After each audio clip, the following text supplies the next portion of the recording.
Betul. Baik, Tok. Ya. Sepanjang tempoh jadi AC, berapa kali bertempur dengan komunis? Bertempur yang kuat je ni lah tanya lah. Tapi yang kedua tu pergi ke pasien ni lah kapal dia. Sudah kapal 6 bulan. Jadi bertempur ada kena tembak lah? Bertempur tak kena tembak. Dapat ke mana? 3 beranak. Dapat komunis 3 beranak? 3 beranak. Laki-laki, perempuan dan ada seorang anak? Laki tu kena tembak betis. Laki tu kena tembak kat betis? Osi tembak.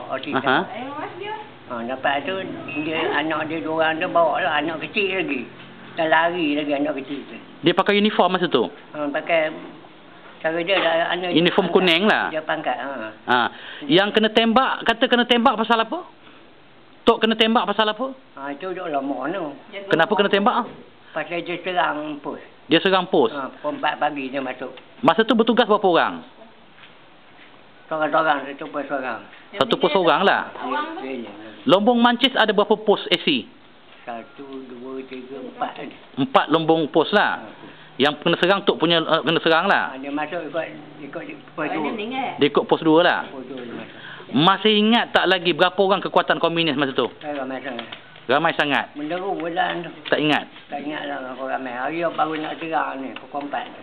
4 pagi lah? Saya nak tukar gas. Tukar shift lah? Saya nak keluar orang nak masuk, itu jangan kena. Jangan kena lah? So, yang mati, orang putih ni jaga lomong tu terang menejarnya, AC 2 orang mati. AC 2 orang mati? Saya tahu dekat barang. Siapa nama AC yang mati tu, Tok? Yang mati tu lebih awam. Lebih awam? Lepas tu, anak adik dalam kadir. Siapa nama anak adik dalam ya? Nak ambil gambar dia? Ya, ada umur. Abang dia, dia mana? Abang tu kadir tak? Bukan kadir adik kan? Abang dia ingat nama. Tok saya pun tak ingat nama orang.